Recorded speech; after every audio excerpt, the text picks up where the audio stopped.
Welcome back to the North Star Takes podcast with Jacob Liberta and Bailey Palicki. We aim to offer fresh takes and analysis on all our beloved Minnesota sports teams, but we'll also give some national sports content as well. You can find all of our videos on our channel here at North Star Takes Podcast, and follow us on Twitter at North Star Takes and on Instagram at North Star Takes Podcast.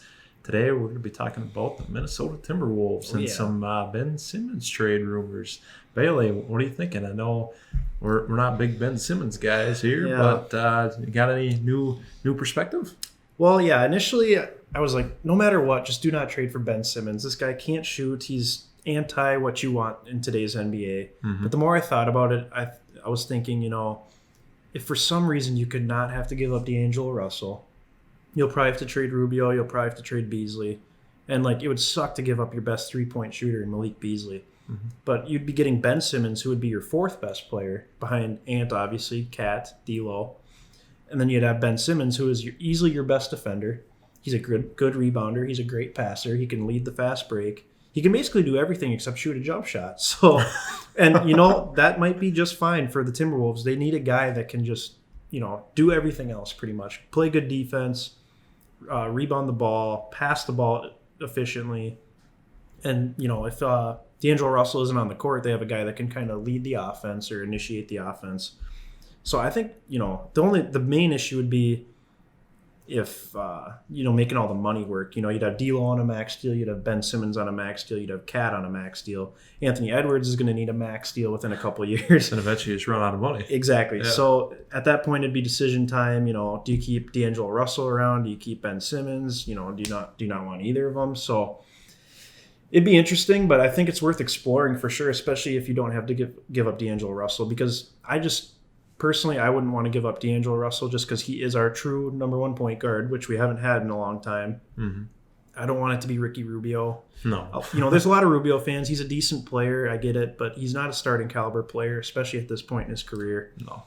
And the Wolves, you can't have Ben Simmons be your starting point guard if he can't shoot. So if he's your starting 3 or 4 and he's just out there to play defense and rebound the ball and contribute every now and then, that's fine. If he scores 10 points a game, that's fine.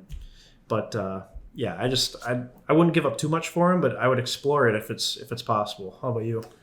That's fair. The points you made there, I think I'm kind of seeing a new light along with you. Although it kind of sounds the way you're putting it there at the end that we're gonna pay him a max deal, like a glorified Vando. Yeah, pretty much. Because he can be an elite defender and just get boards. Right. He'll obviously facilitate and look a little cleaner than Vando out on the court, but I mean, maybe that's what we need, though, just because we need a more polished version of a guy that can just defend any team's best player, and that'd be huge. But at the same time, I also like what you said, how you want to keep this big three intact, and we don't really want Ben Simmons to be a part of the trio here, because the thing is that we just saw that not work for Philly. I mean, granted, he was supposed to be the 2 guy there behind Embiid, but I still don't love him even as a 3, because I just think your top 3 guys have to be able to score on any given night, and Simmons obviously can't, and he's scared to shoot the ball. So I don't want any part of that unless he's going to be, like you said, just a 3, maybe a 4 guy, like playing the power forward next to Cat there and just defending whoever the team's best shooter is, and then being able to facilitate a little bit, like you said, when certain guys are off the court. So I think he'd fill that role pretty nicely, but at the same time, I guess you got to weigh how much of your salary cap you're letting Simmons eat up on a max deal, being preferably your 4th best player. So I don't know. And it also depends, too, how many draft picks you really got to give up in this trade. Although I don't understand how it's like that for, let's say we put together a trade package, like a hypothetical trade package, where it's like we ship Beasley and Rubio for Simmons to make the money work, but we still have to throw in extra draft picks. I don't really see how that works, because I get Rubio and Beasley aren't as good as Simmons individually, but together, I feel like they provide almost as much value on the court as Simmons would. Right, because then that's two players who are both... Beasley's a great shooter, and then Rubio obviously can facilitate and kind of do Simmons' job in that regard. So. Exactly. Obviously, neither of them are a great defender, but the thing is that Philly kind of has a lot of other guys that can play defense pretty well. I mean, they're one of the top defensive teams in the league this year, and albeit it had partly to do with Ben Simmons, but they have a lot of guys that can play there, so I don't really think that's their need at this point. So us to throw in multiple first-round picks on top just to get Simmons, that doesn't really entice me. So it would kind of come down to that too. And obviously, like we keep saying, it depends on, got to make the money work. And the only way it probably does with Simmons on a $30 million contract is you got to move Beasley and Rubio, because then that basically evens out to the point where you're not basically lopsiding one team's cash one way or the other. Because obviously the Wolves just don't have the space to make it work. So we'd have to, there'd be no choice. So I am more for it now than I would have been last week, but still I'm kind of against it. If we're going to make a splashy trade, I'd say we dabble into the Dame Lillard sweepstakes. But that'd be something. That price might be way too high. If Simmons is worth a couple of our guys and 3 first-round picks, there's no way we're going to get Dame without trading Ant, and I'm not about that. But maybe we talk a little cat. I don't know. Damian Lillard's a whole other conversation. He's a top 5 NBA player in my opinion. But that's the thing with Ben Simmons, though, is I just don't know if he's really truly worth what the 76ers think he's worth. No. There might be some other teams out there. We've talked about the Lakers, maybe the Miami Heat. There's these big players that that are always going for the big names in the NBA. Sure, when these teams have top 5 players in the league, so don't really need Simmons to do as much for us. We have good players and we have a good trio intact, but the thing is, none of these guys are top 5, top 10 players right now. I'd say Ant might enter the conversation here soon, but D'Lo and Cat are good players, but not great players. So. Exactly. So. Yeah, Philly's probably going to want, a king's ransom for him, and it's that's ridiculous. What ground do you have to stand on after getting eliminated like they did? The Wolves are trying to build a team here. They're trying to build a culture. As much as I don't want Ricky Rubio back, it's I wouldn't just, throw him and Beasley away for nothing. No. Malik Beasley's a good player, so exactly. Granted, his off the court stuff is questionable at best, but he's got to get his act together. Yeah, and that's another wrinkle of it too. Do the Wolves really trust him?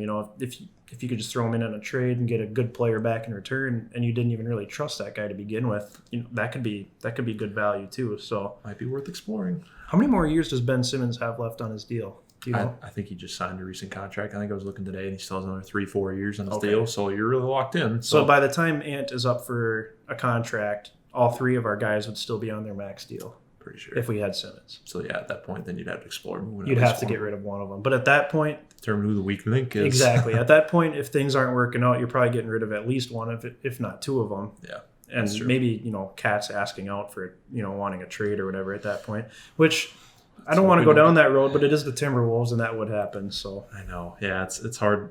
Sometimes it's hard to be optimistic with the Wolves, but we got to keep at it. Someday we're gonna get good because I think. The Browns, everybody thought would be cellar dwellers forever, and they dug out of it. And now people are arguing they have the best roster in the NFL, so why not for the Wolves? But the Browns drafted out of that, and the Wolves did draft Anthony Edwards and Jaden McDaniels, but they also have busts with Jared Culver and I don't know all their previous draft picks really before that. Sure. So not a big J.O. guy. No, I'm not. I mean, he's a decent player at best. That was a Tibbs pick though, just franchise cornerstone. Yeah, he's a decent bench guy, but.